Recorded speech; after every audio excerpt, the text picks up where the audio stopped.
Well, that was a quiet start and a very shaky start. But this is my NRV 200 with the branding LVC on it. Oh, there's their phone number if you want to go prank call them. Now, I used this as my work vac for quite some time.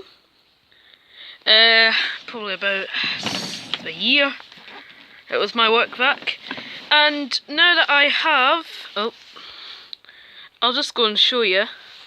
Along with a little sneak peek. What could that be? Well, you know what it is. It's a Seabook K1 I got from Numatic Roll 29. Anyway, I use that as my work vac now because it's more battered and scabby than my lovely NRV is that I paid £50 for, £56 actually, refurbished when I got it. About 2.5 years ago it had new tools and it had all been inspected and it's had a new cable, which is actually still the right length at 12.5. Actually, is this a new cable or is it a pneumatic plug? I've never seen Numatic using one like this, but anyway, it's got the full 12.5 metres of cable, all that ensemble.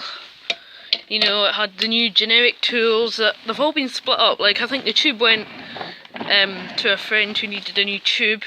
The hose went to on one of the pneumatics at my old school, which was a good few years ago now.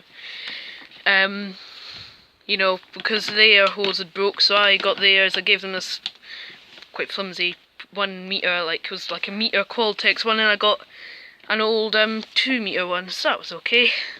And it wasn't actually broken, it had just been taped. But it does work fine. The suction's okay.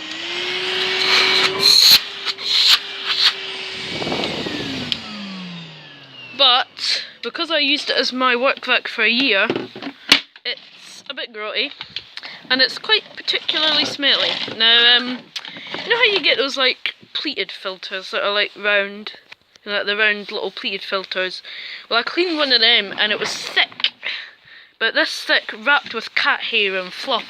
And they had used what smelled like cheap fresheners mixed with cat. So, of course, I used this to vacuum it all off stupidly. I should have tapped it and brushed it over a bin first. But it was cold and I couldn't be bothered going outside, so I just used the NRV, and of course, it doesn't smell that nice now. So, in this video, oh dear, we're shaking about as I take a motor unit off. We're going to be stripping it down ready for refurb. Now this is okay, I did vacuum this, but of course it's smelly and has a few marks on it. So I'm going to wash it, not much splitting to do on that. Now this is quite clean actually. I did wipe it down recently. You'll see here how it's quite dusty there. Well, it was like that all the way around. And here's the... not actually that full. It's not actually that full at all, but it smells. So we're removing that. Let me just remove that. Anyway, that bag had been in there for some time because the seal was very stretched. So this will all be washed. I will take the wheels off camera probably. But in this video here, we're mainly going to be focusing on looking inside here. In here probably needs a bit of a clean, because I think the rewind wheels could do with a bit of cleaning and everything. So I'll get the stripping down equipment ready. Right, here we are. So I'm just going to take all the screws out so that this casing comes off, and we'll see our motor. And I will be washing this base plate and casing because it's all quite dusty in all the nooks and crannies, in case you can't really see. Yeah, dusty. Dusty.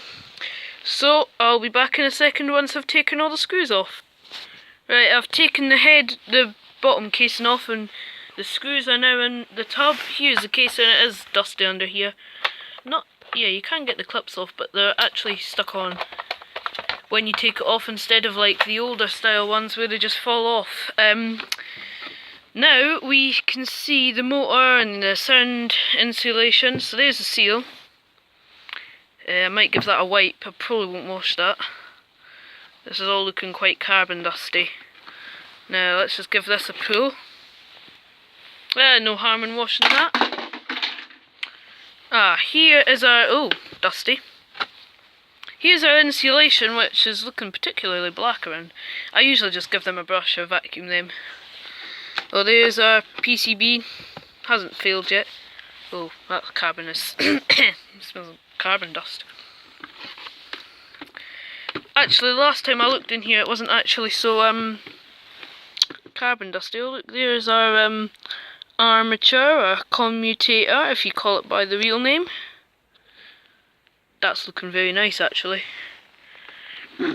It's actually got like a silver panel on it. It's usually like black or red, is it not? Anyway, you can just unclip these wires. You might need a pair of long nose pliers if they're a bit stiff. So I'll just pause while I take them off because it'll be an absolute shake fest. Now just a bit of a recommendation. I don't recommend you wash the motor. I mean, you can do it at your own expense. We'll have a look at the brushes in a second. They look okay from there. Now we've got all our wires. Now I don't usually wash this bit because you've got the grease and everything. I usually just vacuum it and wipe it. But, oh, spring, and here is where the rewind wheels are. So they actually seem quite free, but they are a wee bit gritty. And then there's the grease. There's not actually much grease on it. Well, there is a bit anyway. So I'll give that all a clean and a wipe out in my own time. Not on video. Here we've got the cable reel. No grease on there. Some people... It did work fine. I mean, the reel is fine. All 12.5 meters of cable. Now I'll take the top panel off and wash it. And then it gives the same finish as the rest of the casing, which is very scratched. How much Mr. Sheen will it take to get that clean? So I'll get that casing off, and then we'll have a look at our motor brushes. This is quite a fun video actually. I should do these more often. Right, here is our cable and everything. Should be a suppressor in there. I don't remember taking it out. I might have done. So now I'm going to get some form of container for all the non-washables. So I'll be back in a second. Okay, so I have a suitable container to keep all them in.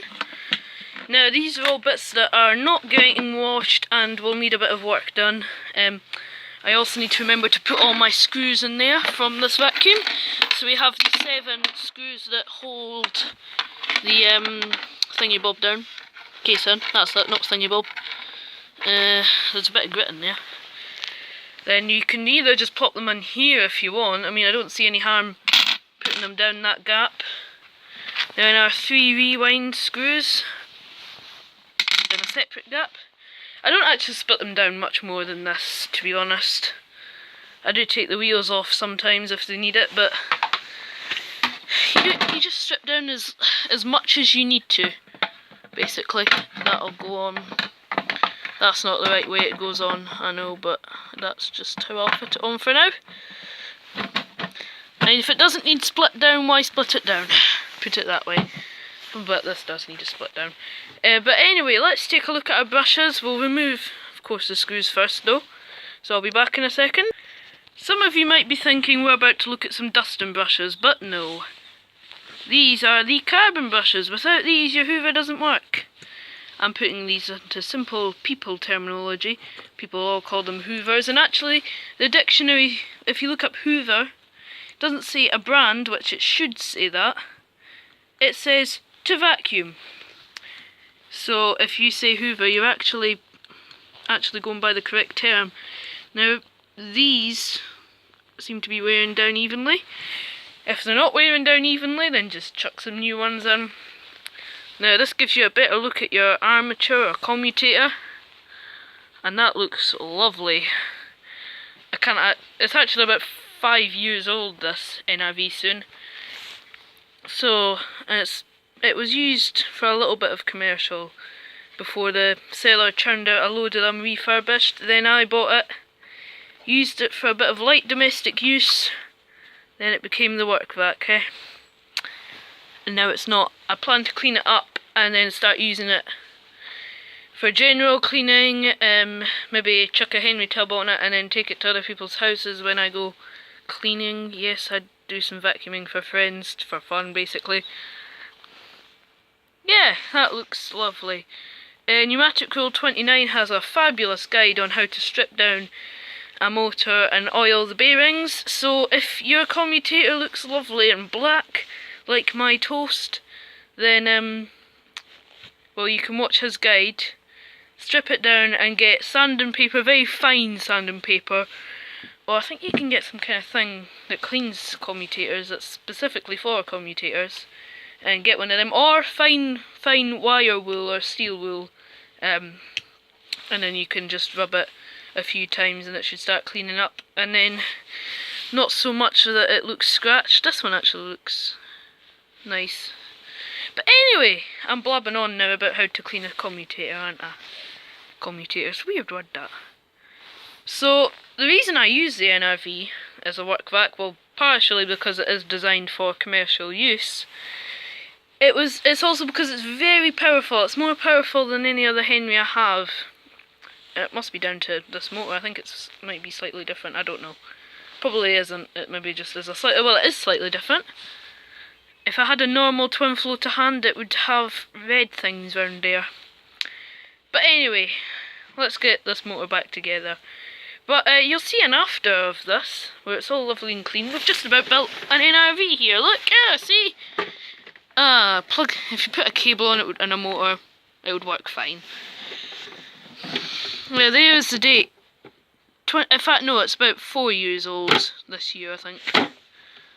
Yeah, it'll be 4 years old in December.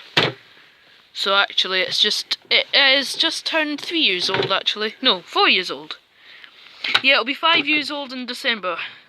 Yeah, that's right. Dearie me, my maths is slipping. I've been on holiday. Come on, line up. So, yeah, that's a bit of a guide on how to strip them down. It applies to most Henrys, really. Most pneumatics, not just Henrys. You can, if I just show you that this top is basically the similar, it might have a different model number. It's basically the same as a 2006 Henry here. These are quite a bit different, but these are all pretty much the same. So, yeah, we're walking up and down my garage. Oh, thanks for watching, and I bet you're looking forward to the after video. Bye!